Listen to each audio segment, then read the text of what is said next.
জুলাইর আন্দোলন তো করছে করিয়া রিয়া এখন তারা তারা যেভাবে দাবি দেওয়া উঠার দেশও বা সরকারে যেভাবে চাপ সৃষ্টি করে এটা তো কিন্তু উচিত নাই। আমরা 9 মাস বাদেও তো এমন চাপ সৃষ্টি করতাম পারছি না। উসমানী সাহেব মুক্তিযোদ্ধার অধিনায়ক আসলা টানে টান গেছে সারেন্ডার করার কথা আছিল। এই পশ্চিমা হানাদার বাহিনী সব আমার বাবারে নিয়া একখানো পদ্ধতির ভালো সাফ মাটি দিয়া মারছে ওখানে বেলেট ফেলাইয়া ইয়া এ বিষয়ে কষ্ট তো লাগছে। কষ্ট বিসর্জন দিয়াও আমরা দেশ দেশ স্বাধীন করার চেষ্টাতে আসলাম।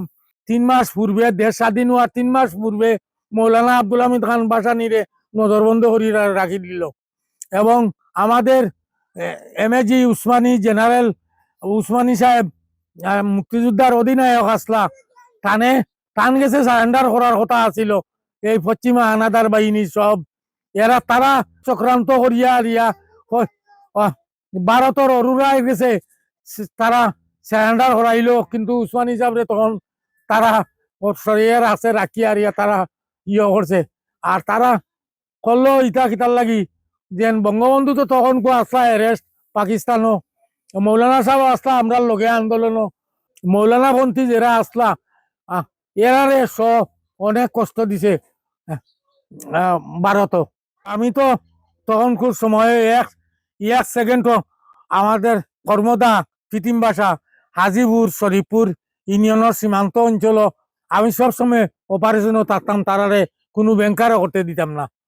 তখন আমার লাগি তারা আমারে খুব খোঁজ করছে এবং গ্রামে গঞ্জে অনেক কেন হয়েছে গহুর খেতনা আদমি আয় কেয়া চিজ আয় আমরা দেখতাম চাই আমরা মারতাম না তারে কোরআন শরীফ লইয়া কসম করছে তৎকালীন সময় কিন্তু দেখার লাগি খুব আফসোস করছে কিন্তু আমরা তো পাইছে না।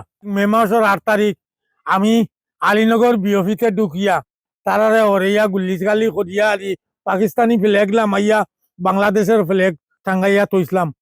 ও সময় আলীনগর সেরাক করি একটা মানুষ আছে আর মফিজ মাস্টার এরা আমারে চিনে এরা তো চিনি লাইছে আমার তো বাড়ির নিকটবর্তী আছিল বাড়ি চদিয়ল বাজার আমার বাড়ি আছিল সকলেও জানে এখানে তারা তারা আমারে চিনিয়া আর ইয়া পাঞ্জাবির গেছে যেমনে কইছে কোয়ার বাদে শেষে বাড়িতে ইয়া ঢুকিয়া আমার বাড়িঘর ভাঙ্গিয়া আমার বাপ চাচা আমার চাচার তো ভাই আর আমার আমার বাবারে নিয়া একখানো পদ্ধতির ভালো সাফ মাটি দিয়া মারছে ওখানে বেলেট ফেলাইয়া ইয়া এ বিষয়ে কষ্ট তো লাগছে।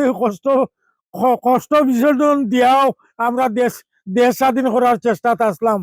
এই সমস্ত কষ্ট মনের মাঝে বিসর্জন দিয়াও দেশ স্বাধীন করতাম করি আমরা বাদ দিছি না কিন্তু আমরা অনও রইছি।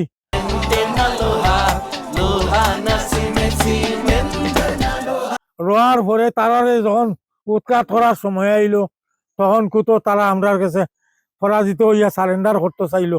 ও সময় তারা ভারতরে খুশি করতে করি অরুরার এতানে সারেন্ডার করাইলো এরারে কিন্তু এমএজি উসমানীরে তার কাছে সারেন্ডার করতো তারা ইয়ে আছিল কিন্তু তৎকালীন ফেসিস সরকারের যারা কর্মকর্তা হল ভারত আসলা এরা চক্রান্ত করিয়া উসমানী সাহেবরে ওরাইয়া রাখিয়া দিয়া তারা অরুরায় গেছে সারেন্ডার করাইলো পাঞ্জাবিরে 93,000 ফাইন ভাবি আমরা মারপিট করার পরে যারা রইছিল জীবিত এরারে দিয়া আর শেখ সাহেবরে বিনিময় এরারে পাকিস্তান রে দিয়া শেখ সাহেবরে বিনিময় করে ইয়া আনা হইল।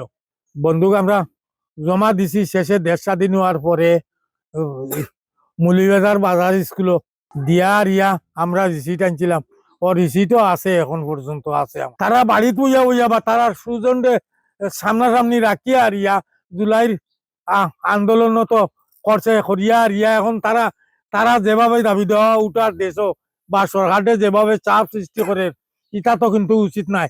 আমরা 9 মাস বাদেও তো এমন চাপ সৃষ্টি করতাম পারছি না কিন্তু তারা এখন এখন 1 মাস 1 দিনের লাগি ইয়ে করিয়া রিয়া আজকে জুলাই সনদর লাগি কত কিছু করে তারা কিন্তু আমরা তো এটা করতাম পারতাম তখনকার সময় আরো বেশি কিন্তু আমরা তো এই সমস্ত মনোভাব আসিল না।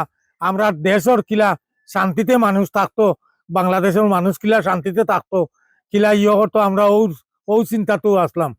আমরা ব্যক্তিগত চিন্তাত কোনো সময় আসতাম না। ৭১ মুক্তিযোদ্ধার সময় আমাদের সমস্যা তো বিরাট সমস্যা আছিল। আমাদের দেশের মানুষ একদিকে বাঁচানি দায়, একদিকে মা বোনের ইজ্জত বাঁচানি দায়, এই নমুনার সিস্টেম আছিল। জুলাই সনদে তো তেমন একটা আছিল না, দেশবাসীর সামনে রাখতে হয়েছে, সব একত্রিত আছিল। গতিকে তখন তো একত্রিত আছিল না, তখন রাজাকারের সংখ্যাও বেশি আছিল। কিন্তু জুলাই সংখ্যার বিরুদ্ধে তো কোনো বাইরের মানুষও আছিল না, তখন তো দেশর থাকি দেশের মানুষ আছিল। গতিকে একতরফা জুলাই আন্দোলন তারা সাকসেসফুল হইতে পারছে।